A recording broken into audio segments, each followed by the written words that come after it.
Muito boa noite a todos. Que a paz de nosso Mestre Jesus esteja em nossos corações no dia de hoje, nessa noite em que estamos reunidos aqui. Vamos agradecer a Ele essa oportunidade de aprendermos as suas lições por meio das mensagens espíritas, por meio dos contos espíritas trazidos por irmãos nossos do plano espiritual, por meio da mediunidade, principalmente de Francisco Cândido Xavier. Que possamos aprender, que possamos refletir, que possamos sentir a mensagem viva do Cristo. Obrigado, mestre e amigo, por tudo. E permaneça conosco, Senhor, nesse instante e sempre. Que assim seja. Bom, nós hoje, continuando o estudo do livro No Roteiro de Jesus. Então, nós estamos hoje no capítulo 19, que tem como título O Escriba Enganado. O escriba era um estudioso das leis do Antigo Testamento. Na verdade, não existia o Novo Testamento, né? Só existia o Antigo. E ele conhecia muito, e ele era quem costumava transcrever, né? Copiar, não existia impressora, alguém tinha que copiar.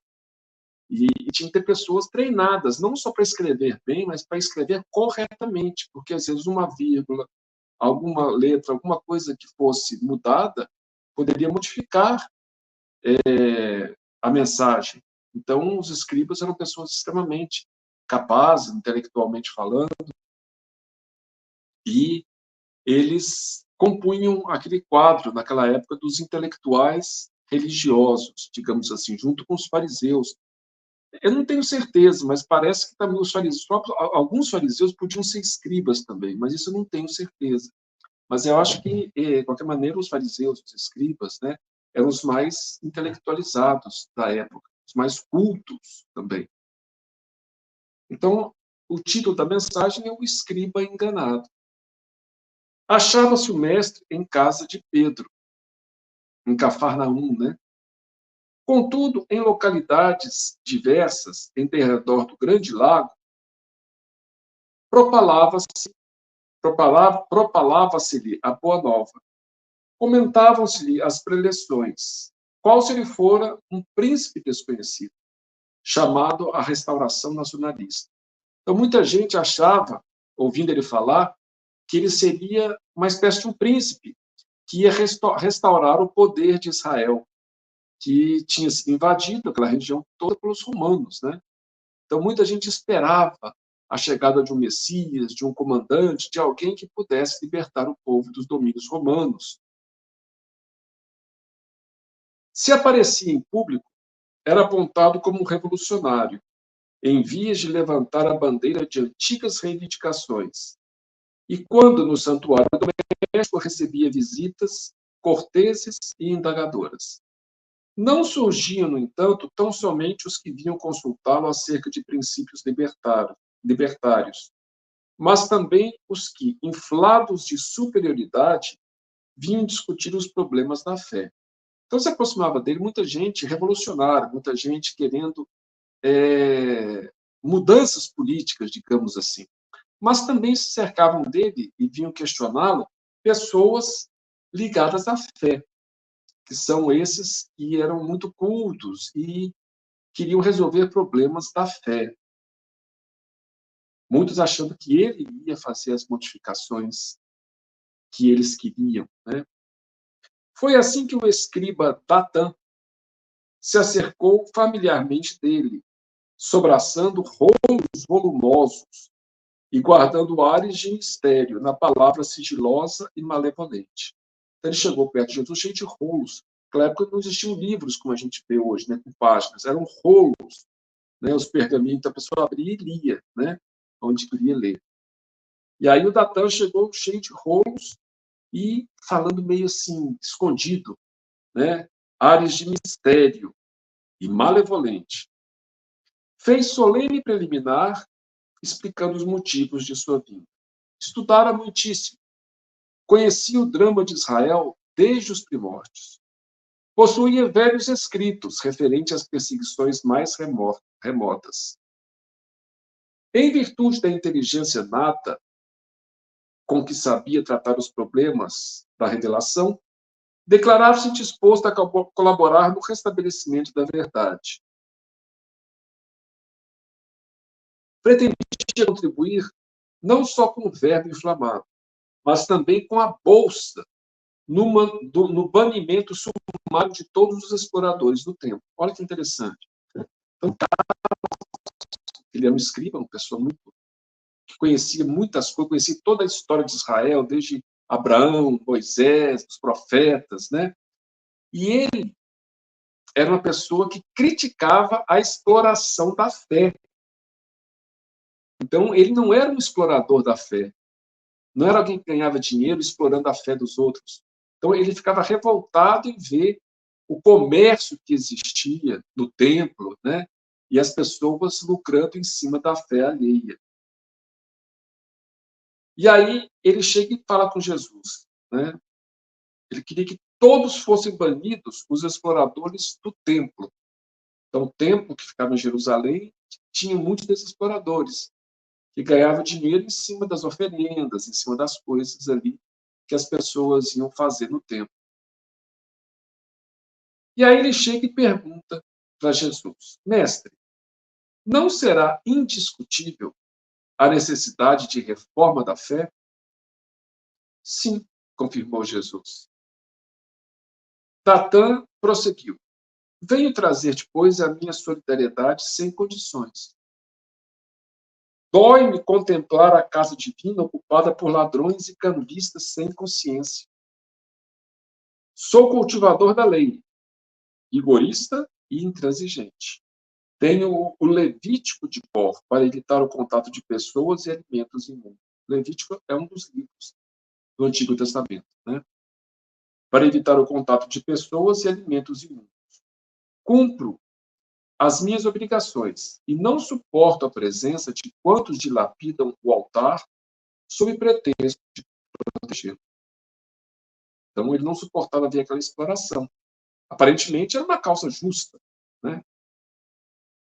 Fixou expressão colérica, que ele começa a se revelar o que passava dentro dele.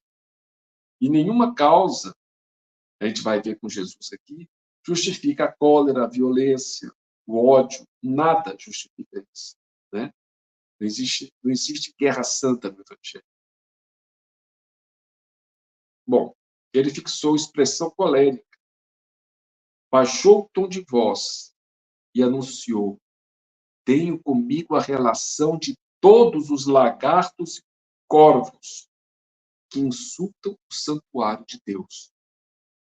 Ser-te-ei devotado colaborador para confundi-los e exterminá-los. Então, ele conhecia todos os nomes de todos aqueles que exploravam a fé alheia e ele ia entregar para Jesus para exterminá-los, achando que Jesus ia propor o extermínio desse pessoal, né? Meus pergaminhos são brasas vivas da verdade. Conheço os que roubam do povo miserável em benefício dos próprios romanos que nos dominam.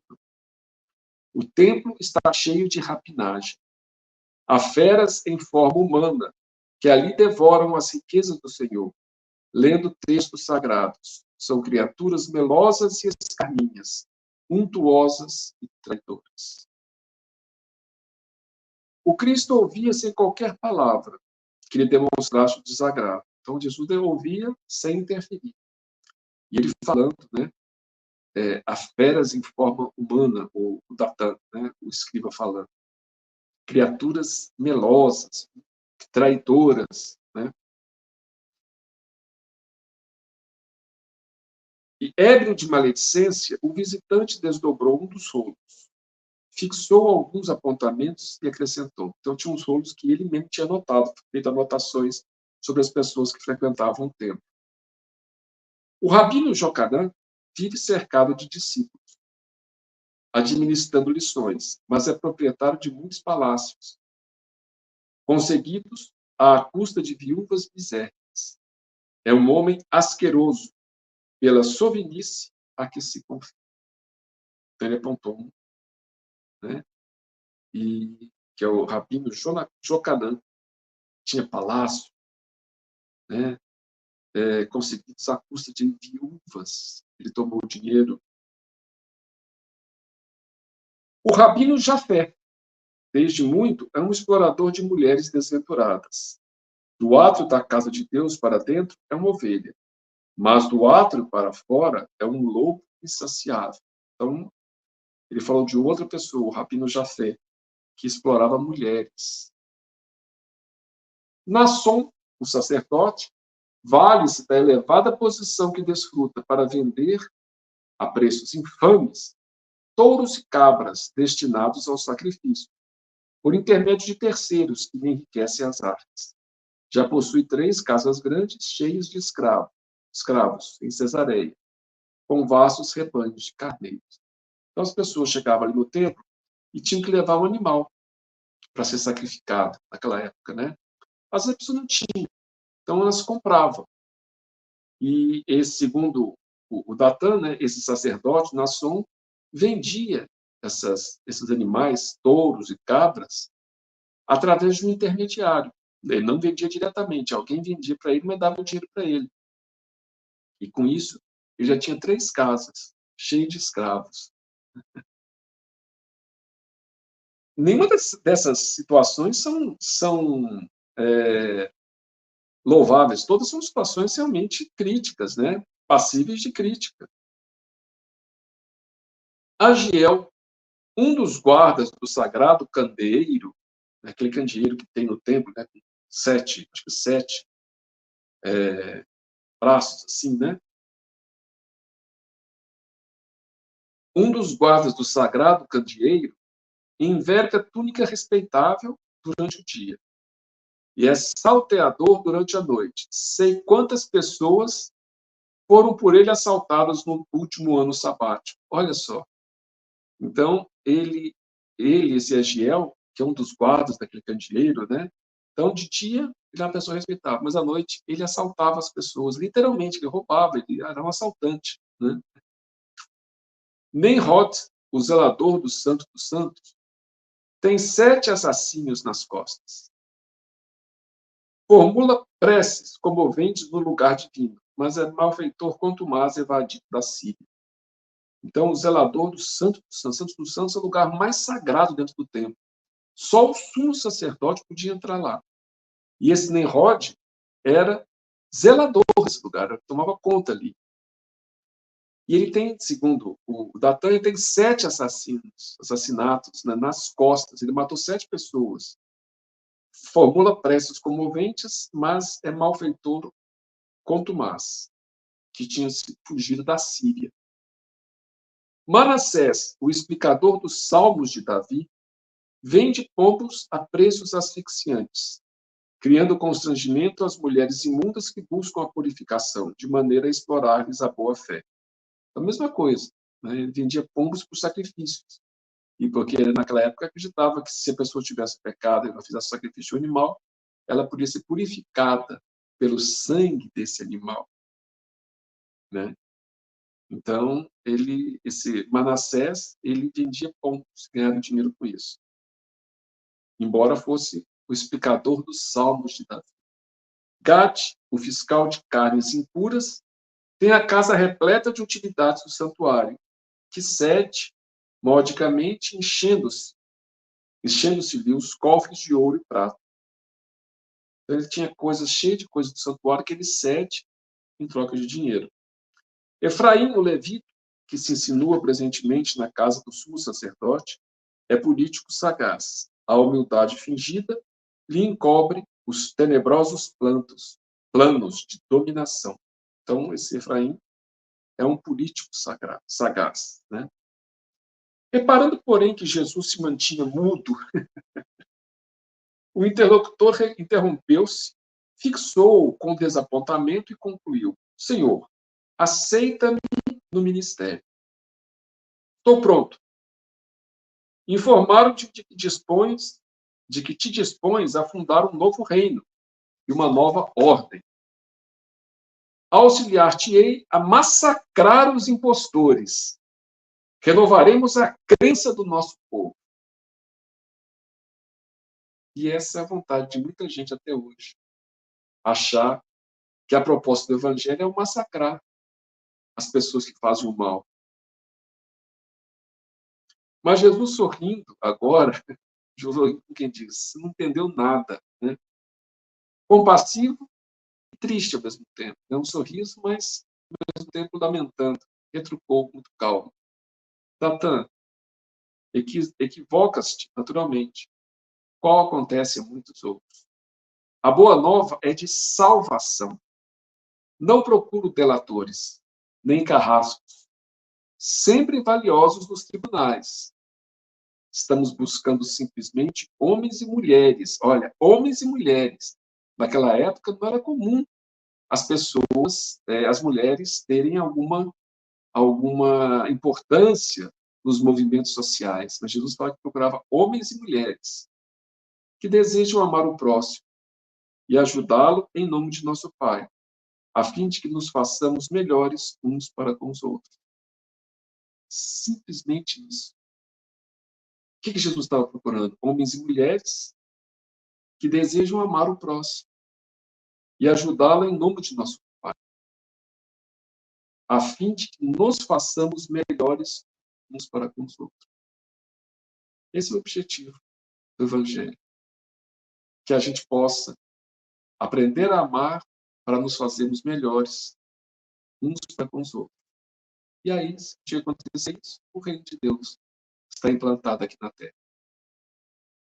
O mestre ia continuar, mas o escriba eloquente, tão profundo no conhecimento das vidas alheias, enrolou os pergaminhos apressados, franziu os lábios amarelos de cólera inútil e atravessou a soleira da porta sem olhar para trás.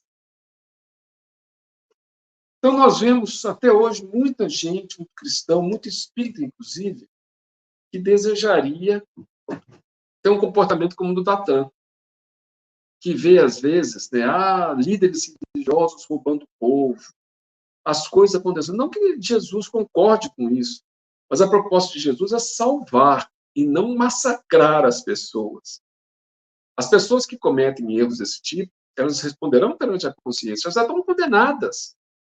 Ninguém comete alguma coisa sem a resposta da própria consciência, absolvendo ou condenando. Então, quem faz o mal, que aparentemente está numa posição de privilégio, ela já está condenada.